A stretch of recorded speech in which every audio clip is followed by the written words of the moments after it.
श्री स्वामी समर्थ मित्रांनो, गणेश पूजेचे 20 नियम प्रत्येकाला माहीत असायलाच हवेत. 1. गणेशाचे आगमन घरात होताना यजमानांच्या पायावर दरवाजामध्येच दूध पाणी घालून औक्षण करावे. घरी आणण्यासाठीची जी मूर्ती असते ती शक्यतो 1 वीतभर किंवा त्यापेक्षा थोडी मोठी असावी. जास्त मोठी मूर्ती घरामध्ये बसवू नये. ती मूर्ती आसनस्थ असावी. उभी असलेली मूर्ती घरामध्ये बसवू नये. उजव्या सोंडेचा गणपती कडक आणि डाव्या सोंडेचा गणपती सौम्य अशी समजूत आहे. 2. श्री गणेश मूर्ती ज्या ठिकाणी ठेवणार आहात ते स्थान स्वच्छ असावे. त्या स्थानी थोडे तांदूळ घालून पाट ठेवून त्यावर मूर्ती स्थापन करावी. मूर्तीचे मुख वस्त्राने आच्छादन करून ठेवावे. पंचांगानुसार गणेश चतुर्थी ही भाद्रपद महिन्यातील शुक्ल पक्षातील चतुर्थी तिथीला साजरी केली जाते. यंदा ही तिथी 7 सप्टेंबरला असणार आहे. यापासून पुढील 10 दिवस अनंत चतुर्दशीपर्यंत गणेश उत्सव सुरू राहील. 17 सप्टेंबरला लाडक्या बाप्पाच्या मूर्तीचे विसर्जन होईल. पंचांगानुसार गणेश चतुर्थीचा शुभ मुहूर्त हा 2 तास 31 मिनिटांचा असणार आहे. परंतु राहू काळ वगळता हा दिवस अतिशय शुभ असेल. 9:10 ते 10:35 या वेळात पूजा करू नये, कारण हा वेळ राहू काळ असेल. सकाळी 8 ते 9:33 शुभवेळ आहे.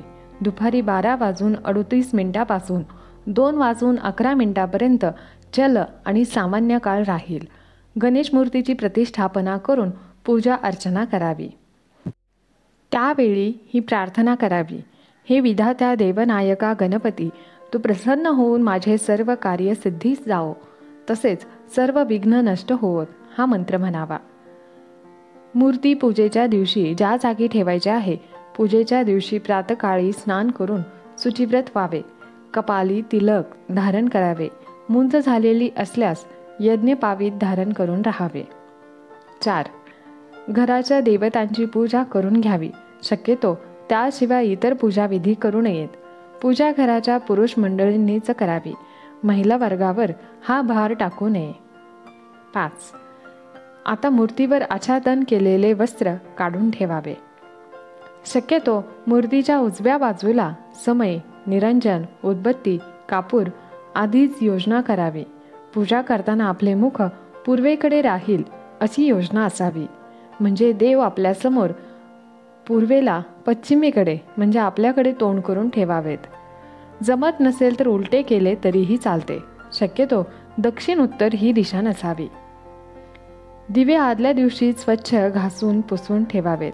समईमध्ये निरंजनमध्ये वाती ठेवून तूप वगैरे भरून तयार करून ठेवावे. उदबत्ती स्टँडमध्ये रोवून ठेवावी. काडीपेटी जवळ ठेवावी. समईच्या खाली एखादी प्लेट ठेवावी. हल्ली काचेमध्ये दिवे मिळतात. दिवा न विझण्याच्या दृष्टीने ते दिवे उपयुक्त ठरतात. जमले तर तसे दिवे वापरावेत. त्यामध्ये तेल तूप भरपूर वेळ राहते. शिवाय गंध हळदी कुंकू लावून ठेवावेत. विड्याची पाने देठ देवाकडे करून त्यावर सुट्टे पैसे, त्यावर सुपारी, खारीक, बदाम, खोबरे, अक्रूड असे पंचखाद्य मांडून ठेवावे. 5 विडे तयार करून ठेवावेत. देवाच्या कुठल्याही बाजूला किंवा दोन्ही बाजूला मिळून असे ठेवावेत. नैवेद्यासाठी दूध, साखर, गोड खोबरे, मोदक, पेढे इत्यादी देवासमोर मांडून ठेवावे. नैवेद्य मांडताना त्याखाली पाण्याने चौकोनी मंडल करून ठेवावे. पंचामृतासाठी लागणारे दूध, दही, तूप, मध, साखर एकत्र करून पंचामृत तयार करून ठेवावे. गणपतीला आवडणारे मोदक, मोतीचूर लाडू, पेढे जी काही मिठाई असेल ती बॉक्स सहित न ठेवता एखाद्या स्वच्छ वाटीत ठेवावी. कापसाचे वस्त्र असल्यास 21 मण्यांची माळ गणपतीसाठी तयार ठेवावी. यजमानांना शक्यतो धोतर, उपर्ण असा पोशाख करावा. असा पोशाख नसल्यास स्वच्छ धुतवस्त्र परिधान करावे. हात पुसण्यासाठी एक स्वच्छ रुमाल जवळ ठेवावा. नाहीतर आपण घातलेले कपड्यांना हात पुसत राहतो आणि आपले कपडे देखील खराब होत राहतात. पूजेसाठी लागणारी भांडी आदल्याच दिवशी स्वच्छ करून ठेवावीत. यामुळे घाई उठणार नाही. गणपती समोर पूजेसाठी तांब्या, ताम्हण, पळी, तसेच दिवा निरंजन आदल्या दिवशी सर्व काही स्वच्छ करून ठेवावं. आपल्या समोर आपल्या डाव्या हाताला पिण्याच्या पाण्याने भरलेला तांब्या व त्याच्या उजव्या बाजूला त्याच पाण्याने भरलेली फुलपात्रामध्ये पळी किंवा चमचा त्याच्या उजव्या बाजूला असावी. देवाला घालायचे काही दागिने असतील तर ते मोकळे करून ठेवावेत. गुरुजींनी पूजा सांगून झाल्यावर दागिने जर गेल्या वर्षीचे असतील तर ते स्वच्छ करून घ्यावेत, पुसून घ्यावेत. यावर्षी नवीन घेतले असतील तर मग काही प्रॉब्लेम नाही. देवाला दागिने घालावेत किंवा आधी घालून ठेवले तरी हरकत नाही. दररोज सकाळी व संध्याकाळी शक्यतो कुटुंबातील सर्वांनी एकत्र येऊन गणपती बाप्पाची आरती करावी. यामुळे घरातील वातावरण प्रसन्न राहते. त्याचप्रमाणे आपलं मनही आनंदमय राहतं. घरात अगदी भरून गेल्यासारखं वाटतं. सकाळची सुरुवात चांगली झाली की पूर्ण दिवस हा चांगला जातो. म्हणून रोज स्वतःला सवय लावून ठेवायची की सकाळी भक्तिगीते मोबाईलवर लावून रोज ऐकावीत. अशीच भक्तिगीते आपल्या कानावर पडल्यामुळे आपण दिवसभर तीच गुणगुणत राहतो आणि एक प्रकारे तेही देवाचं नामस्मरणच घडत असतं. एका मोठ्या ताटामध्ये आणलेली सर्व प्रकारची फुले थोडी थोडी काढून घ्यावीत. जमल्यास प्रत्येक प्रकारची फुले वेगळी मांडून ठेवावी. ताटात फुलांची फार गर्दी करू नये. लागली तर परत घेता येतात. त्रिदल दुर्वांच्या 5-6 जोड्या तयार करून ठेवाव्यात. 3 पानांचा छिद्र नसलेला 7 ते 8 बिल्वपत्र असावेत. शमी असल्यास जोडी सोडून मोकळे करून ठेवावे. घाईघाईत काटे टोचणार नाहीत याची काळजी घ्यावी. तसेच 21 प्रकारच्या पत्री उपलब्ध झाल्या तर एका ताटात नीट नावासकट मांडून ठेवाव्यात.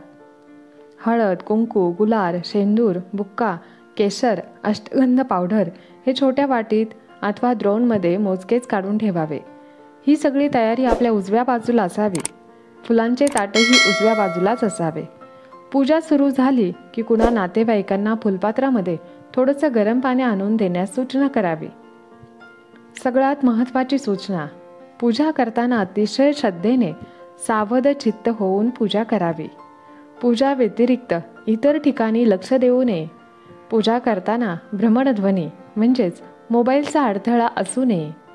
यानंतर पूजा झाल्यावर लगेच किंवा दुपारी भोजनापूर्वी देवाला महानैवेद्य दाखवून यथाशक्ती महाआरती करावी. संध्याकाळी आरती करण्याच्या आधी पुन्हा देवाला हळदी कुंकू, गंध, फुलं, दुर्वा वाहाव्यात. नंतर आरती करावी. अनंत चतुर्दशीच्या दिवशी मात्र चुकूनही मीठ खाऊ नये. हा दिवस खूप शुभ मानला जातो. या दिवशी गणेशाचे विसर्जन केले जाते.